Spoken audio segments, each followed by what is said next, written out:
Growing up, I learned to apologize for my father before anyone even asked about him. He's just a janitor. I'd mumble when classmates talked about their parents' careers. What I didn't know was that I'd been living a lie for 23 years. The truth was hidden in a shoebox in my grandmother's attic, waiting to shatter everything I thought I knew about the man who raised me. My name is Jake Rodriguez, and this is the story of how I discovered that the nobody who taught me to tie my shoes and helped with my homework had once stood in the Oval Office, shaking hands with the President of the United States. The Thompson family lived 3 houses down from us in Old Town Temecula, California. Mr. Thompson was a police sergeant, and every time he came home in his crisp uniform, I felt a familiar knot in my stomach. Not because I was afraid of police, but because of what it reminded me about my own father. "What does your dad do?" kids would ask during those inevitable playground conversations where everyone compared their parents like trading cards. "He's a janitor at the hospital," I'd say quickly, hoping to move the conversation along. The responses were always the same. A brief pause, a polite nod. Then they'd turn to someone else whose father was a doctor, a teacher, an engineer, someone worth talking about. My father, Roberto Rodriguez, left for work every evening at 6 p.m. sharp, carrying a metal lunchbox and wearing navy blue coveralls with Inland Valley Medical Center embroidered on the pocket. He'd return at 7 a.m., tired but always asking about my homework, my friends, my day ahead. On weekends, he'd take me to the Civic Center or help me build model airplanes, his hands gentle despite being rough from years of cleaning supplies and hard work. Mom never said much about Dad's job, but I caught the look she'd exchange with other parents at school functions. The way conversations would shift when she mentioned what he did for a living. The subtle exclusion from certain social circles where she never quite fit. "Your father is a good man," she'd tell me when I complained about being embarrassed. "He works hard to provide for us." But good wasn't enough when you're 12 and your best friend's dad is taking the family to Disneyland because he just made partner at his law firm. Good didn't buy the name brand sneakers or the latest video game console that seemed to appear magically in other kids' homes. The shame deepened during high school. Career day was torture. While classmates proudly introduced their parents, the aerospace engineer from General Dynamics, the city councilwoman, the successful vineyard owner, I'd skip school entirely rather than explain why my father couldn't come speak about exciting career opportunities in custodial services. "Why can't you get a better job?" I asked him once, 16 and cruel with teenage frustration. We were in our garage, where he was teaching me to change car oil. His hands paused on the wrench. "This job puts food on our table and pays for your education," he said quietly. "Sometimes the work that matters most isn't the work that gets recognition." I rolled my eyes. "But don't you want more? Don't you want people to respect you?" He looked at me for a long moment, something unreadable crossing his face. "Respect isn't about what job you have, Jake. It's about how you treat people and what you stand for." Typical dad. Always trying to turn everything into a life lesson instead of acknowledging the obvious truth that his job was holding our family back. The worst part was how other adults treated him. At parent-teacher conferences, they'd address all their comments to Mom, as if Dad wasn't worth consulting about his own son's education. When we'd go out to dinner on the rare occasions we could afford it, servers would automatically hand the check to other men at nearby tables, assuming they were more likely to be the paying customers. Dad never seemed bothered by it. He'd tip well, thank everyone politely, and maintain the same quiet dignity that frankly irritated me. Why didn't he fight back? Why didn't he demand the respect he deserved as a hard-working man providing for his family? "He's given up," I complained to my girlfriend Emily during senior year. "He's accepted being nobody, and I'm never going to end up like that." College became my escape route. I worked 3 part-time jobs and took out massive student loans to attend UC San Diego, studying business with a minor in computer science. I was determined to build a life that would erase the shame of my origins. Every semester, when forms asked for parents' occupations, I'd write hospital services for Dad, technically true but vague enough to avoid embarrassment. During my sophomore year, I landed an internship at a tech startup in San Diego. The other interns came from families where parents were doctors, lawyers, executives. They'd casually mention family connections, networking opportunities, summer houses in La Jolla. I learned to deflect questions about my background, perfecting the art of changing subjects when conversations turned to family. You're lucky your parents aren't pressuring you to follow in their footsteps, my roommate Connor said once. His father was a federal judge, and family expectations weighed heavily on him. If only he knew how desperately I wanted any family legacy worth following. The distance between Dad and me grew during college. Our phone calls became perfunctory, him asking about grades and classes, me giving brief answers before making excuses to hang up. When I came home for breaks, I'd spend most of my time with Emily's family, where her father, a successful architect, would discuss current events and business trends in ways that made me feel like I was part of a different, better world. You're embarrassed by us, Mom said during Christmas break of my junior year. We were in the kitchen, Dad working his night shift at the hospital.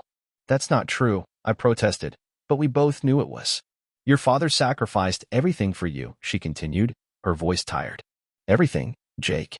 You have no idea what kind of man he really is. He's a janitor, Mom. A good one, I'm sure, but that's what he is. She shook her head, frustrated in a way I'd rarely seen. Sometimes the most important work happens in the shadows. Sometimes the greatest service goes unrecognized. More cryptic comments that seemed designed to make me feel guilty for wanting more than a life of mediocrity. After graduation, I got a job at a tech company in Orange County. Finally, I could answer the "what does your family do" question with pride about my own accomplishments. I bought a nice apartment, drove a decent car, wore suits to work. Everything Dad had never been able to provide. But success didn't erase the fundamental embarrassment I felt about my origins. At company parties, when colleagues talked about their families, I'd mention Mom's part-time work at the dental office, but somehow Dad never came up in conversation. It was easier to let people assume I came from a middle-class background than to explain the truth. The irony wasn't lost on me that I'd built my entire identity around not being like my father, yet I was becoming someone who was ashamed of where he came from. But the shame felt justified. In a world where status mattered, where first impressions determined opportunities, having a janitor for a father was simply a disadvantage I'd had to overcome. When Dad called to congratulate me on my promotion to senior analyst, his pride was obvious. I'm so proud of you, son. You've accomplished so much. Thanks, Dad, I said, checking emails while we talked. It's been a lot of hard work. It always is. But you've got a good foundation. Your mother and I, we always knew you'd do great things. A good foundation. As if cleaning hospital floors had somehow prepared me for success in the tech industry. As if his blue-collar work ethic was something to be grateful for rather than something to escape. I was 23, successful, and finally living the life I'd always wanted. The shame of my upbringing was safely buried under professional achievements and a carefully crafted persona. I thought I had it all figured out. I had no idea that everything I believed about my father, my family, and myself was about to be turned upside down by a letter that had been waiting in my grandmother's attic for over 2 decades. The first hint that something wasn't quite right came during my grandmother's funeral. I was 23, standing in the receiving line at the memorial service, accepting condolences from relatives I barely knew. Grandma Maria had been Dad's mother, a tiny woman who'd immigrated from Mexico in the 1960s and somehow managed to raise 3 children while working in the vineyards around Temecula. Your father is a remarkable man, said an elderly gentleman I didn't recognize. He had the bearing of someone important, pressed suit, confident handshake, direct eye contact. What he did back in '98. Well, I'll never forget it. I nodded politely, assuming he was talking about Dad helping with Grandma's care during one of her illnesses. But something nagged at me. The man's tone suggested more than family assistance. I'm sorry, I don't think we've met, I said. Dr. William Patterson, he replied. I was the chief of staff at Inland Valley Medical during the incident. Your father never told you about it. Before I could ask what incident, Dr. Patterson was swept away by the crowd, leaving me with more questions than answers. Later, at the reception, I overheard 2 of Dad's coworkers talking near the coffee table. Roberto never did get the recognition he deserved, one was saying. After what happened, most people would have expected some kind of promotion, maybe a ceremony. But he just went back to work like nothing happened. That's Roberto Rodriguez for you, the other replied, humble to a fault. Though I heard there were some pretty important people who wanted to thank him personally. I edged closer, pretending to arrange cookies on a platter. Important how? The first man asked. Let's just say the thank you letter he got had a very impressive return address. They noticed me listening and quickly changed the subject to the weather, but their words stuck with me. What letter? What incident? And why had I never heard any of this before? That evening, Back at my parents' house, I tried to bring it up with Dad. Dr. Patterson mentioned something about 1998. I said casually as we cleaned up from the reception. He seemed to think you'd done something significant at the hospital. Dad's hands stilled on the dish he was drying. Dr. Patterson has a good memory, he said finally. But it was a long time ago. Nothing worth discussing. He made it sound important. A lot of things seem important in the moment that turn out to be nothing special, Dad replied, his tone making it clear the conversation was over. But Mom exchanged a look with him, quick, almost furtive. That told me there was definitely more to the story. Over the next few weeks, I couldn't shake the feeling that there were pieces of my father's life I'd never been told about. Little things started standing out. The way certain hospital staff members treated him with unusual deference. The fact that his shift supervisor always seemed to consult him on major decisions, despite his supposedly low position in the hierarchy. I started paying more attention during my visits home. In Dad's workshop in the garage, I noticed a small framed newspaper clipping on his workbench that I'd never really looked at before. The headline read, "Local Hero Prevents Tragedy," but the photo was blurry and I couldn't make out the details without my glasses. When I asked about it, Dad just shrugged. "Old news story. Your mother likes to keep clippings." But when I looked for the full article later, the clipping had disappeared. The mystery deepened when I ran into Mrs. Garcia, our neighbor from when I was in elementary school. She was at the grocery store in Old Town, and when she saw me, her face lit up. "Jake, you look just like your father. How is he doing?" "He's fine," I said. "Still working at the hospital." "Such a humble man," she said, shaking her head. "After everything he went through, still just doing his job like nothing happened. Though I suppose some experiences change you forever." "What experiences?" I asked, but she was already backing away, looking like she'd said too much. "Oh, you know your father. He doesn't like to talk about himself. Give him my regards." The pattern was becoming clear. People knew something about Dad that I didn't. Something significant enough that they remembered it years later, something that made them treat him with a respect that seemed disproportionate to his job title. I started researching online, searching for any news stories about Inland Valley Medical Center from 1998. I found articles about budget cuts, new equipment purchases, staff recognition ceremonies. Nothing that seemed to involve my father. But my searches were hampered by not knowing exactly what I was looking for. The breakthrough came when I was helping Mom clean out Grandma's house. We were in the attic, sorting through decades of accumulated belongings, when Mom pulled out a small wooden box I'd never seen before. "What's in there?" I asked. Mom opened it briefly, then quickly closed it again. "Just some old papers of your grandmother's. Nothing important." But in that brief glimpse, I saw what looked like official letterhead and a familiar seal. "Mom," I said carefully, "what exactly happened in 1998? She sighed, setting the box aside. "It's not my story to tell, Jake. If your father wanted you to know, he would have told you. But people keep mentioning it. Dr. Patterson, the neighbors, Dad's co-workers. They all act like he did something remarkable." "He did," she said simply. "But your father has never been one to seek credit or recognition. He believes that doing the right thing is its own reward." "What right thing? What did he do?" Mom looked at me for a long moment, weighing her words. "There was an incident at the hospital. A dangerous situation. Your father, well, he prevented something terrible from happening. But he made everyone promise not to make a big deal about it. He especially didn't want you to know, didn't want you growing up thinking you had to live up to some heroic legacy." The irony was bitter.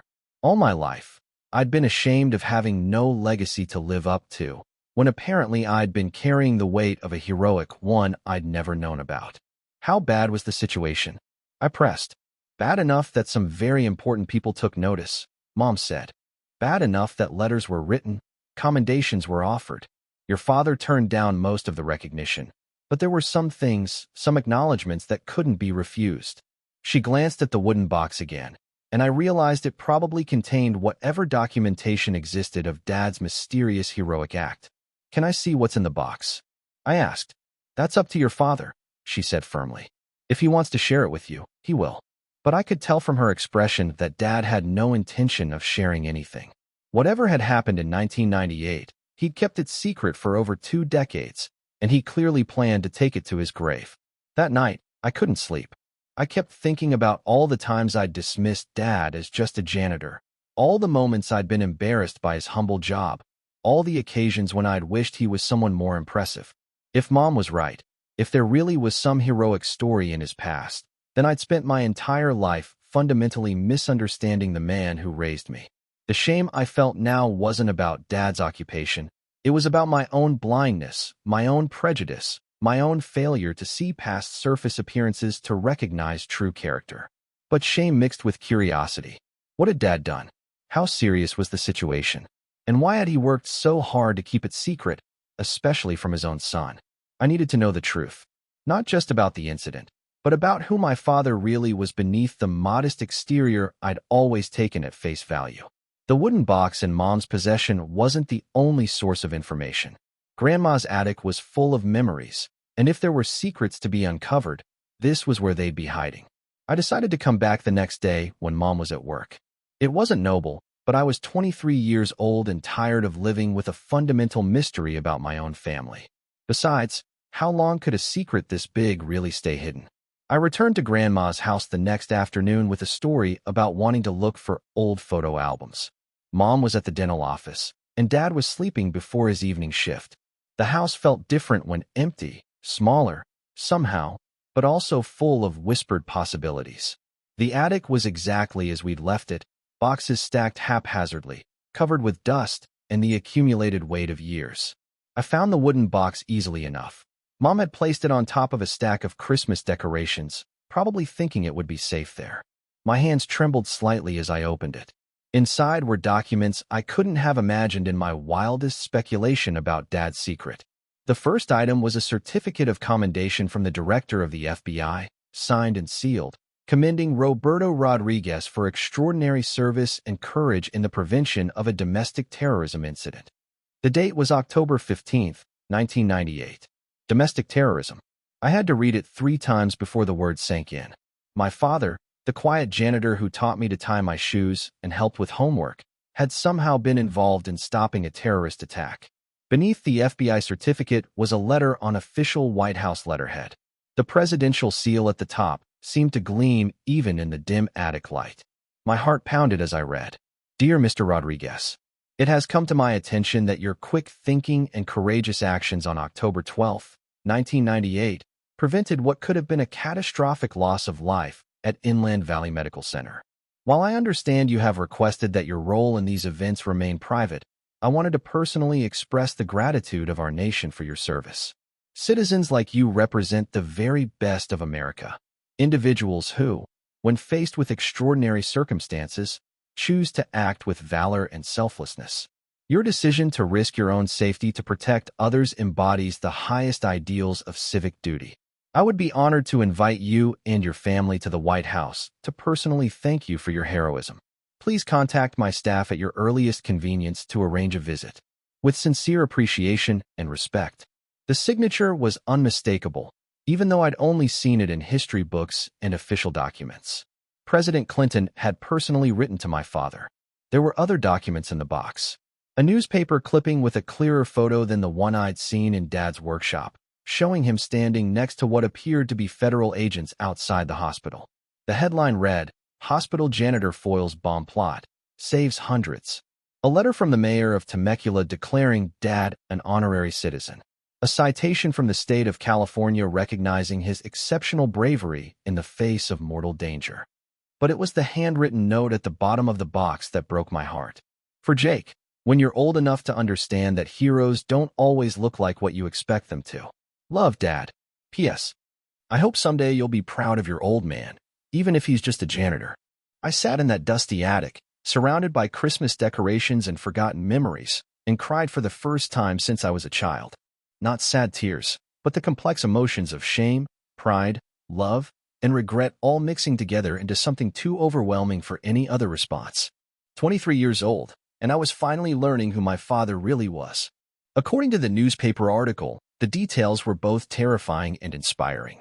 A man with connections to a domestic terrorist group had been working as a contract electrician at the hospital, using his access to plant explosive devices in the pediatric wing.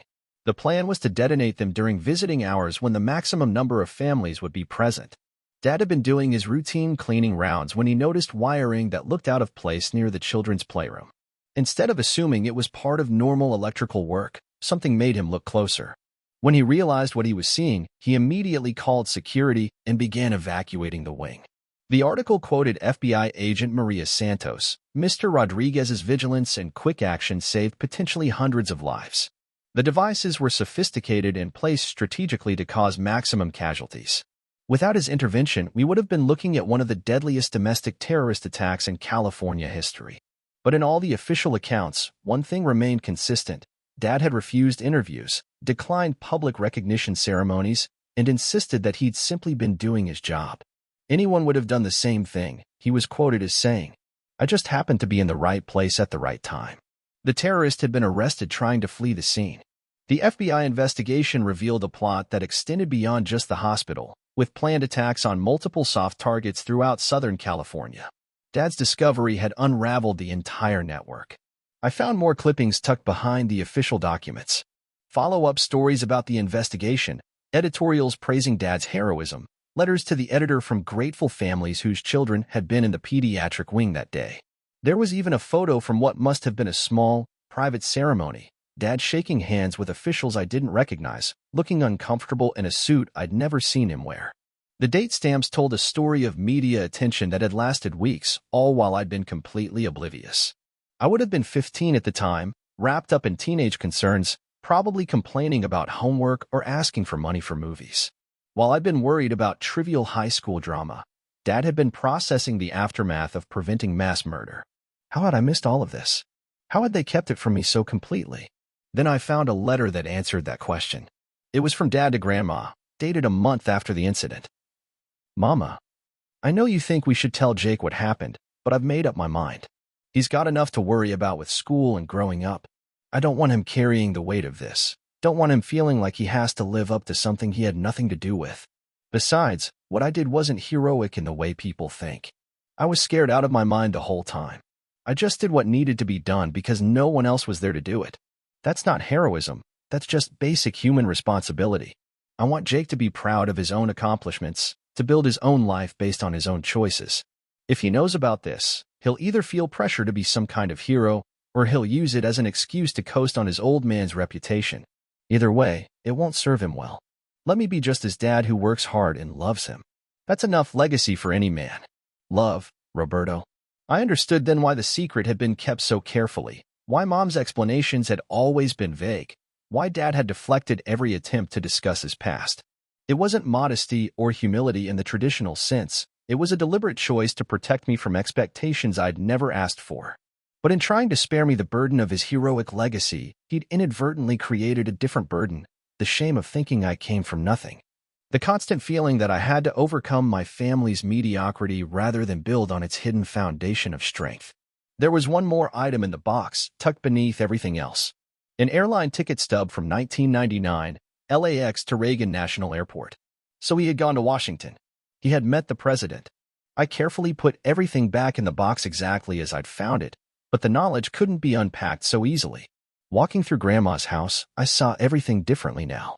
The modest furniture, the carefully tended garden, the family photos on the mantel, all of it had been touched by a story I'd never known existed. How do you process learning that everything you believed about your father was wrong?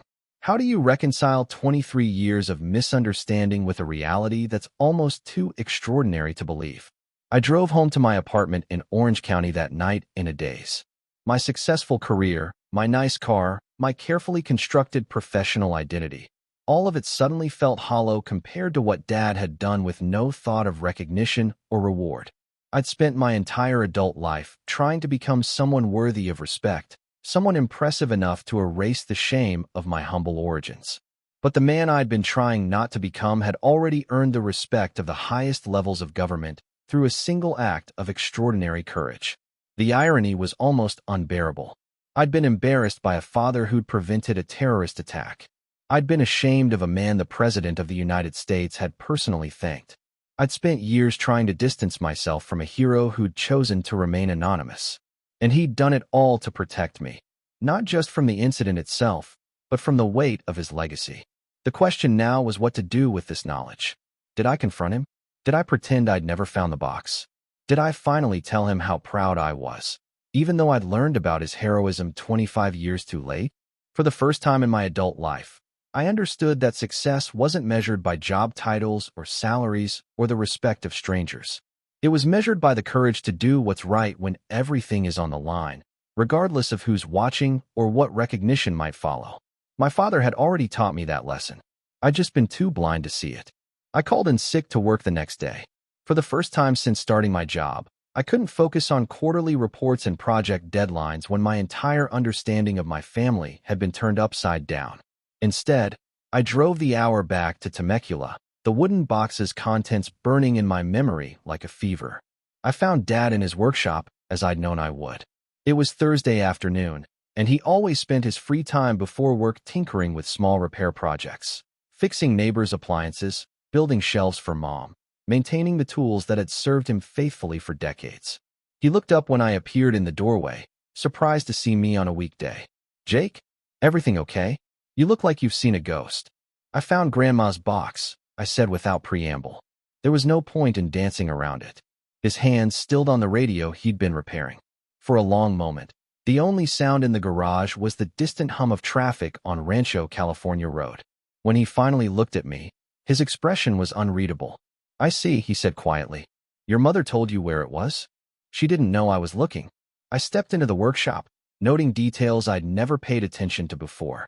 The precision of his tool organization, the careful way he'd labeled every drawer and compartment, the methodical approach that had probably helped him notice out-of-place wiring in a hospital corridor. "Dad, why didn't you tell me?" He set down his screwdriver and turned to face me fully. "Because it wasn't about you, son. And because I hoped you'd never need to know. Never need to know that my father prevented a terrorist attack. Never need to know that the president invited you to the White House. Never need to know that you're actually a hero." "I'm not a hero," he said firmly. "I'm a man who was in the right place at the right time and did what anyone with a conscience would do. Anyone with a conscience wouldn't have noticed the wiring was wrong. Anyone with a conscience wouldn't have known what they were looking at. Anyone with a conscience wouldn't have had the presence of mind to evacuate a children's ward while calling for help." Dad rubbed his forehead, looking older than I'd ever seen him. "You want to know the truth?" I was terrified. My hands were shaking so badly I could barely dial security. I nearly ran in the opposite direction when I realized what I was looking at. "But you didn't run." "No," he admitted. "I didn't run. But that doesn't make me special, Jake. That just makes me a decent human being who couldn't live with himself if kids got hurt when he could have prevented it." I pulled out my phone and showed him a photo I'd taken of the presidential letter. "The President of the United States disagrees with your assessment." He barely glanced at the screen. "Presidents say a lot of things. Doesn't make them true." "Did you go to Washington? Did you meet him?" A pause. "Yes. And he was very gracious. Gave me a tour of the White House, introduced me to his staff, took photos with your mother. It was an honor I didn't deserve." "You took Mom." "Of course I took your mother. You think I was going to meet the president without the woman who supported me through everything?" I felt another stab of complex emotion, pride that they'd had that experience together, hurt that I'd been excluded, understanding of why they'd made that choice. "Why didn't you tell me about any of this? Do you have any idea how I've lived my whole life? Do you know that I've been embarrassed by you? Ashamed that my father was just a janitor?" For the first time, real pain flashed across his face. "I know. Your mother and I have talked about it." "Then why? If you knew I was struggling with feeling like our family wasn't important, why didn't you just tell me the truth?" Dad sat down heavily on his work stool, looking every one of his 67 years. "Because I've seen what happens to kids who grow up in the shadow of their parents' achievements. They either feel like they can never measure up, or they think they don't have to try because they're riding on someone else's reputation. So you let me think I came from nothing instead? I let you think you came from honest work and unconditional love, which is exactly what you came from. The other stuff, the commendations, the letters, the recognition, that was just one day in my life. Being your father has been every day for 23 years. I leaned against his workbench, trying to process this perspective. "But people know, Dad. Your coworkers, Dr. Patterson, the neighbors. They all treat you differently because of what you did." "Some do," he acknowledged. "Most people forget pretty quickly. Life moves on, and yesterday's news becomes ancient history. The recognition fades, but the work remains." "What about the money?" "The government must have offered some kind of reward, compensation." Dad's expression hardened slightly. "There was talk of that, yes. We turned it down. We, your mother and I. We agreed that taking money would have changed what I did from a civic duty to a transaction. We didn't need rewards for doing the right thing. I thought about my own career, my focus on salary negotiations and bonus structures, my careful calculation of the financial benefits of every professional decision. When had I started measuring everything in terms of what I could get out of it? The note in the box, I said. The one addressed to me. You wrote that you hoped I'd be proud of you even though you're just a janitor. I wrote that because I could see you pulling away from us. See you becoming embarrassed by your background. I wanted you to know that someday, when you were mature enough to understand, there was more to the story if you needed to hear it. I needed to hear it 20 years ago. Maybe. Or maybe you needed to become the man you were first, so you could understand it properly when you finally learned the truth. I considered this. Would 15-year-old me have processed this information well? Would teenage Jake have used Dad's heroism as an excuse to coast? Or would he have been crushed by the impossibility of living up to such an example? The terrorist, I said. What happened to him? Prison. Life sentence, I believe. The FBI never told me all the details, and I never asked. My part was over once they arrested him. And the other planned attacks? Prevented. The network was dismantled. A lot of good people did excellent work to make sure nothing like that could happen again. Because of what you started. Because of what a lot of people finished, he corrected. I just spotted something that didn't belong. The real heroes were the investigators, the agents, the people who tracked down the rest of the group. It was so typical of him to deflect credit, to minimize his role in favor of highlighting others' contributions. But now I could see it differently, not as false modesty or lack of ambition, but as genuine humility and an accurate understanding of how real change happens. Dad, I said, my voice unsteady, I owe you an apology. A huge one. I've spent my entire adult life being ashamed of you, when I should have been learning from you. You don't owe me anything, he said gently. You've built a good life for yourself. You work hard. You treat people fairly. You've got a bright future ahead of you. That's all your mother and I ever wanted. But I could have been building that life on a foundation of pride instead of shame. I could have understood what real strength looks like instead of chasing recognition and status. You think those things don't matter? I think they matter less than I thought they did. I think integrity matters more than impression. I think doing the right thing matters more than getting credit for it. Dad smiled, the first genuine smile I'd seen from him since I'd arrived. Sounds like you learned something important today. I learned that my father is the kind of man I want to become, instead of the kind of man I want to escape from. You've always been that kind of man, Jake. You just needed to trust yourself enough to see it. We sat in comfortable silence for a while, the weight of 23 years of misunderstanding finally lifting. Outside, the afternoon was shifting toward evening, and soon Dad would need to leave for his shift at the hospital. Do you ever regret it? I asked. Not taking the recognition, not leveraging what you did into something bigger. Never, he said without hesitation. The work I do every night keeps me connected to what happened that day. Every time I walk those halls, I remember why vigilance matters, why paying attention to details can save lives. Every time I clean that pediatric wing, I think about the families who get to take their children home safely. You still think about it? Every single day. But not in a haunted way, in a grateful way. I was given the chance to make a difference when it mattered most. How many people get that opportunity? I looked around his workshop again, seeing it with new eyes. The careful organization, the methodical approach, the attention to detail that had literally saved lives. Is that why you stayed? At the hospital? Even after everything? Partly. But mostly because it's good work. Honest work. And because those halls need someone who understands that every detail matters, that vigilance isn't just part of the job, it's the whole point. The other employees must know what you did. Some do. Most of the old-timers remember. But we don't talk about it much. Hospital work is about moving forward, not living in the past. But they respect you for it. They respect me because I do my job well and I treat people fairly. The other stuff is just backstory. I shook my head, amazed by his perspective. How do you stay so humble about something so significant? Because pride is a luxury I can't afford, he said simply. The moment I start thinking I'm special because of one day 25 years ago is the moment I stop paying attention to what's happening right now. And attention is what saved those lives, not heroism, not courage, just paying attention when it mattered. The FBI agent, in the article, she called it sophisticated planning. She said you understood what you were looking at. Dad was quiet for a moment. During my service in the Army, I learned about explosives. Basic training, nothing fancy, but enough to recognize certain patterns, certain setups. Most people would have assumed it was legitimate electrical work. You were in the Army? Another piece of information I'd never known. 2 years, right after high school. Before I met your mother. I was going to make it a career, but... He shrugged. Life had other plans. What happened? I came home for your grandmother's surgery and met your mother at a church dance in Old Town. Sometimes the most important missions are the ones you never see coming.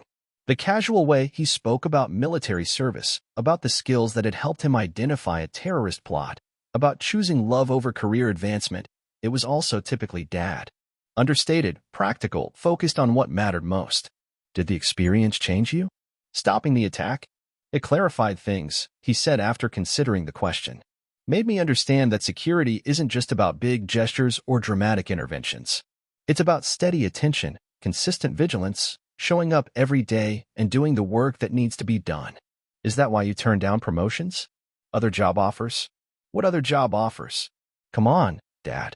After something like that, there must have been opportunities. Federal agencies, private security, consulting work. There were conversations, he admitted. But I already had the job I wanted. Why would I change? Because you could have made more money, had more status, gotten recognition for your skills.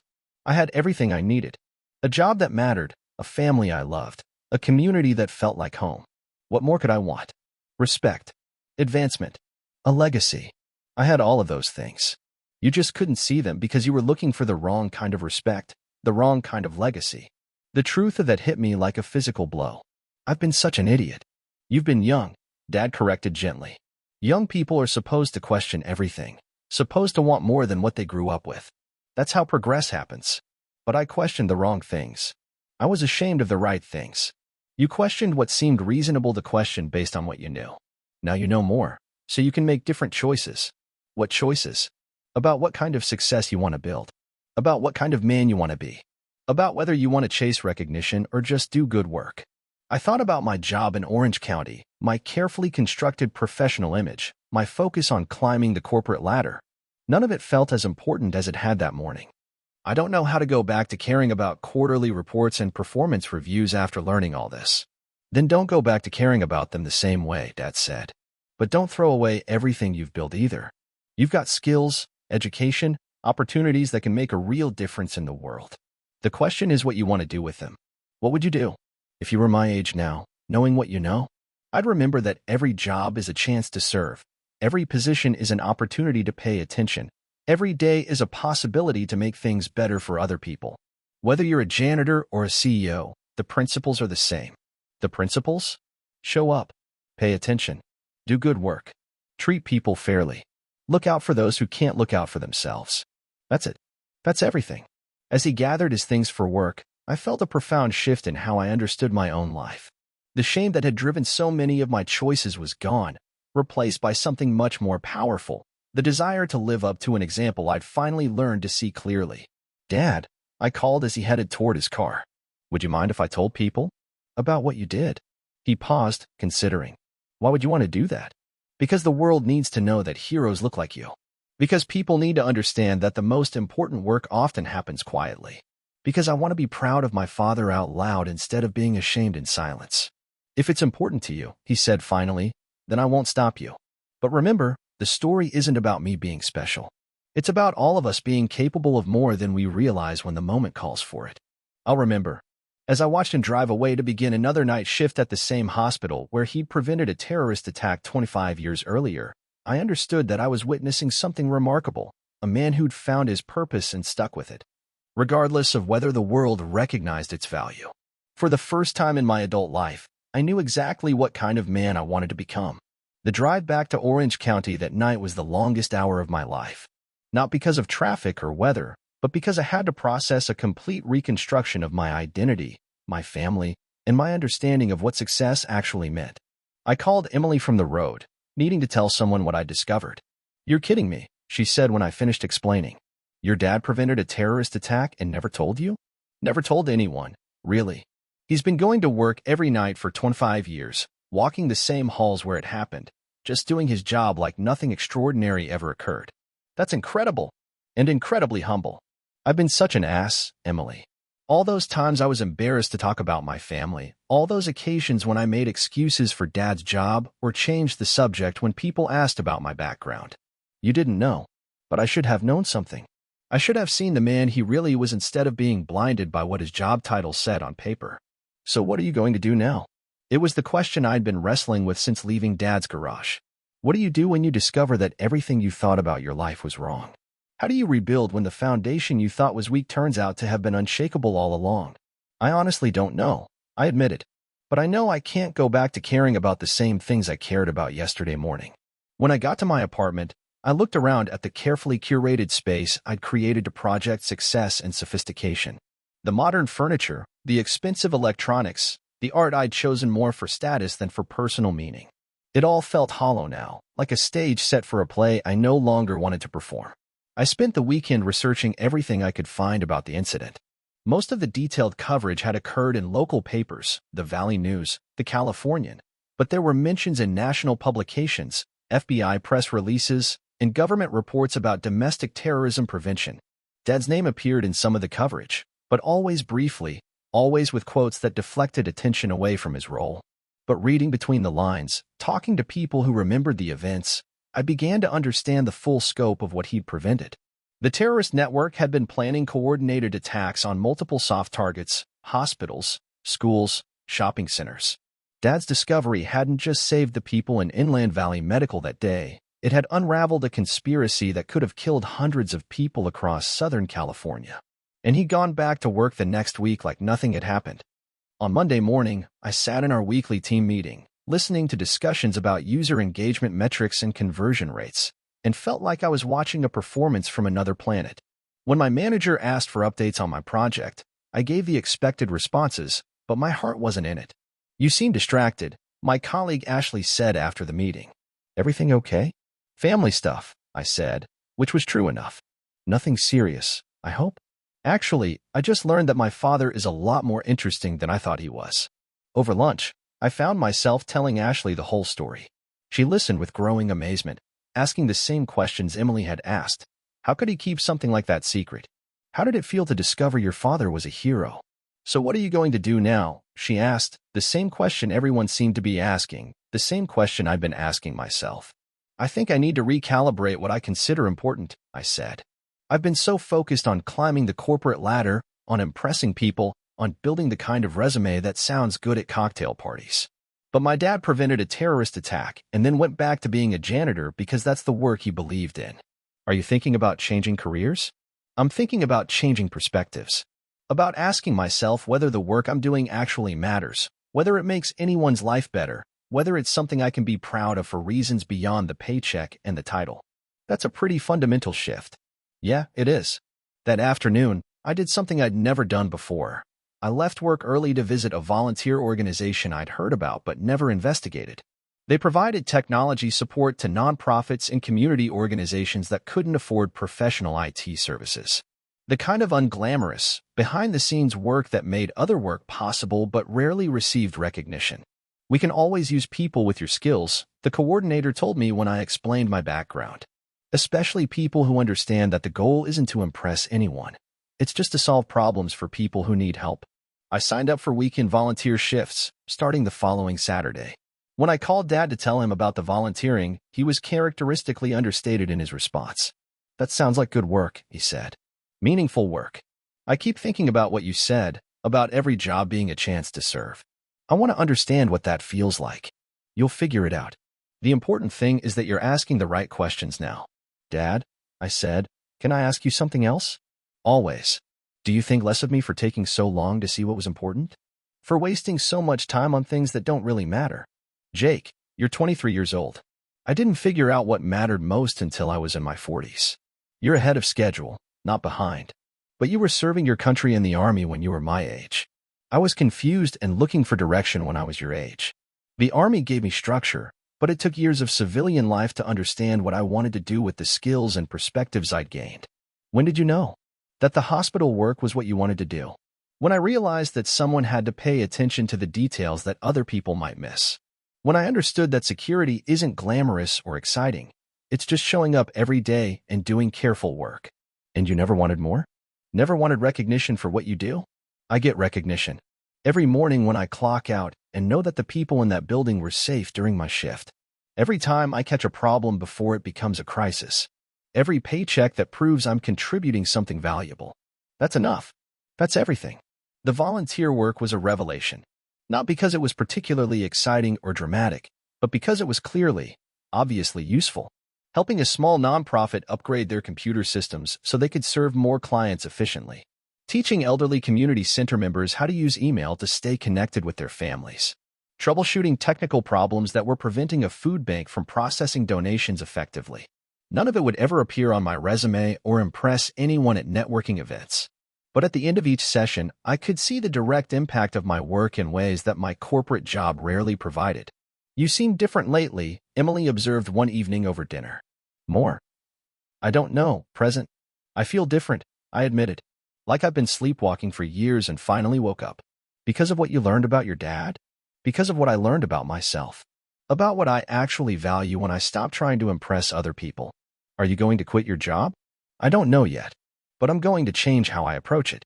I'm going to start asking whether the projects I work on actually make things better for people, not just more profitable for the company. That's a pretty idealistic shift. Maybe, but I'd rather be idealistic than empty. 3 months later, I got an opportunity to test my new perspective. Our company was bidding on a contract to develop software for a chain of for-profit healthcare facilities. The project would have been lucrative and high-profile, exactly the kind of assignment I would have fought for in the past. But as I researched the client, I discovered they were known for prioritizing profits over patient care, for cutting staffing levels to dangerous minimums, for charging excessive fees to vulnerable populations. The software we'd be developing would primarily help them maximize billing and minimize costs, not improve patient outcomes. In the old version of my life, I would have ignored these concerns and focused on the career benefits of landing such a significant project. Instead, I requested a meeting with my manager. I have concerns about this contract, I said, presenting my research about the client's practices. What kind of concerns? Ethical ones. This company has a pattern of putting profits ahead of patient welfare. The software we'd be building would enable them to continue those practices more efficiently. My manager looked confused. Jake, this is a 6-figure contract. It could lead to a promotion for you. Why are you raising objections? Because I need to be able to sleep at night knowing that my work makes things better, not worse. That's pretty idealistic for someone in the tech industry. Maybe the tech industry needs more idealism. In the end, the company pursued the contract anyway, but they assigned it to a different team. I was disappointed but not surprised. Real change happens slowly, one decision at a time, one person at a time. But the conversation led to something unexpected, an assignment to work on pro bono projects for nonprofits and community organizations. My manager saw it as a way to manage my idealistic tendencies while keeping me productive. I saw it as an opportunity to align my professional skills with my personal values. The work was challenging in ways that corporate projects rarely were. Nonprofit organizations needed technology solutions that were effective, affordable, and sustainable, requirements that forced me to be more creative and resourceful than I'd ever been. And for the first time since starting my career, I found myself excited about Monday mornings. 6 months after discovering the truth about Dad, I drove down to Temecula for what had become our new Sunday tradition, working together in his garage on whatever project needed attention, followed by dinner with Mom and stories about their week. You seem happier, Dad observed as we rebuilt a carburetor for his neighbor's old truck. More settled. I feel like I finally understand what you've been trying to teach me all these years, I said. About finding purpose in work, about measuring success by different standards. What standards? Whether the work matters. Whether it serves something bigger than my own ambition. Whether I can be proud of it for the right reasons. And can you be? Getting there. It's harder than I thought, trying to live by principles instead of just pursuing advancement. But it feels more real. Real is good, Dad said, testing the carburetor's adjustment. Real is what lasts. That evening, Mom finally showed me the photos from their White House visit. Dad in an unfamiliar suit, looking uncomfortable but proud. Mom beaming in her new dress, clearly thrilled by the experience. Both of them shaking hands with President Clinton in the Oval Office, the presidential seal visible in the background. He was very gracious, Mom said, pointing to a photo of Dad and the president examining something on the president's desk. He spent almost an hour talking with your father about the hospital, about the importance of vigilance, about how grateful the country was for his service. Service, I repeated, thinking about the word. I never thought of Dad's work as service before. All work is service if you approach it with the right attitude, Mom said. Your father understood that from the beginning. It just took you a little longer to see it. 23 years longer. But you see it now. That's what matters. As I drove home that night, I thought about the conversation I'd had with Dad about recognizing opportunities to make a difference. How many such opportunities had I missed because I was focused on my own advancement instead of paying attention to what needed to be done? I thought about the volunteer work I'd been doing, the nonprofit clients I'd been helping, the small but meaningful ways my technical skills could serve something larger than corporate profits. And I thought about the lesson that had taken me more than 2 decades to learn. That heroes don't always look like what you expect them to. That important work often happens quietly. And that the most fulfilling success comes not from climbing ladders, but from building something worth climbing toward. 2 years later, I was invited to speak at a conference about social entrepreneurship in San Diego. The organizers had heard about my work with nonprofits and wanted me to discuss the intersection of technology and community service. As I prepared my remarks, I realized I had a choice about how to frame my story. I could talk about my professional journey, my decision to leave corporate consulting, the business model I developed for sustainable nonprofit technology solutions. All of that would be safe, appropriate, expected. Or I could tell the truth about what had really changed my perspective. I chose the truth. My name is Jake Rodriguez. I began, looking out at an audience of social entrepreneurs, nonprofit executives, and community leaders. And I spent the first 23 years of my life being ashamed of my father because he was a janitor. The room grew quiet, anticipating where this confession might lead. What I didn't know was that my father had prevented a terrorist attack at the hospital where he worked. He'd discovered explosives planted in the pediatric wing and evacuated the area, saving potentially hundreds of lives. The President of the United States had personally thanked him for his service.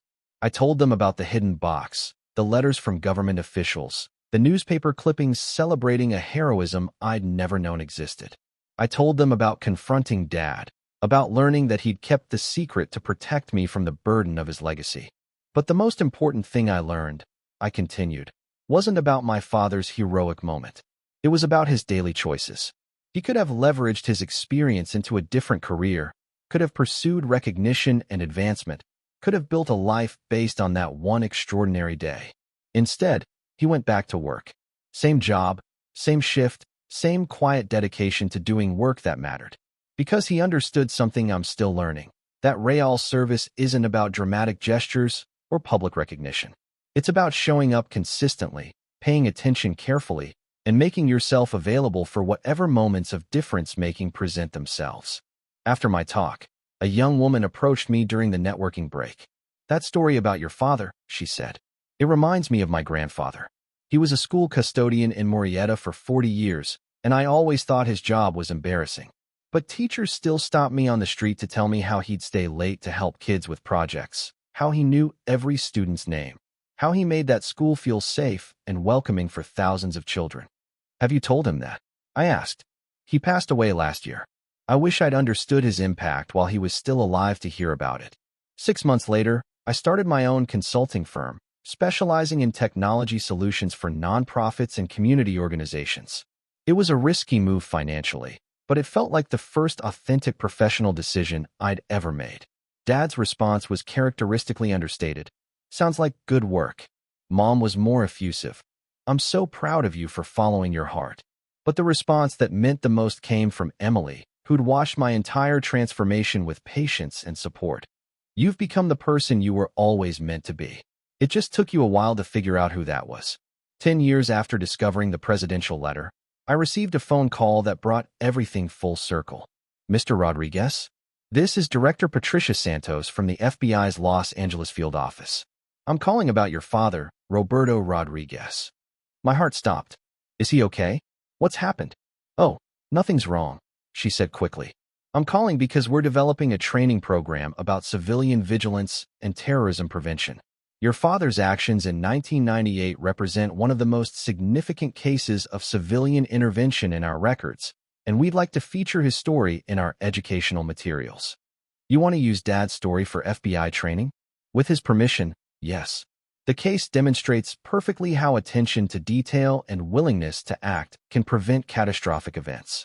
We believe it could save lives by teaching people what to look for and how to respond." The training video was filmed at Inland Valley Medical Center, in the same corridors where the incident had occurred. Watching Dad walk through the building with FBI trainers, explaining how he'd noticed the anomalous wiring, describing his thought process, it was surreal and profound. The key thing to understand, Dad told the camera, is that I wasn't looking for trouble. I was just doing my regular rounds, paying attention to the details that most people ignore. The wiring caught my eye because it didn't belong where it was, and my military training helped me recognize what I was looking at. The training video became part of the FBI's standard curriculum for civilian awareness programs. Dad's story was featured in materials distributed to hospitals, schools, and other soft targets across the country. How does it feel? I asked him after the video was completed, to have your story used to train thousands of people. It feels useful, he said. If it helps other people recognize threats and respond appropriately, then maybe some good comes out of what happened. Dad's retirement party was held at Inland Valley Medical Center. The hospital administrator presented him with a plaque recognizing his 30 years of exemplary service and extraordinary vigilance. The FBI field director gave him a special commendation for his ongoing contribution to national security through training and education. The mayor of Temecula declared it Roberto Rodriguez Day. But the tribute that meant the most to him came from an unexpected source, a young woman in her 20s who approached him during the reception. "Mr. Rodriguez," she said, "I don't know if you remember me, but I was a patient in the pediatric wing in October 1998. I was 7 years old, recovering from appendicitis surgery." Dad's expression grew very still. "I remember that week very well. I wanted to thank you.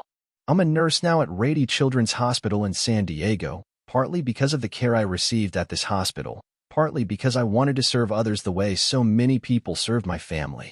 I work every day thinking about paying attention the way you paid attention. Your story taught me that heroism isn't about being special or dramatic. It's about being prepared, being aware, and being willing to do what needs to be done." Dad listened to this with tears in his eyes, the first time I'd ever seen him cry. Later, as we cleaned up after the party, I found Dad sitting quietly in the hospital corridor where the incident had occurred 27 years earlier. "What are you thinking about?" I asked. "About that little girl who became a nurse," he said.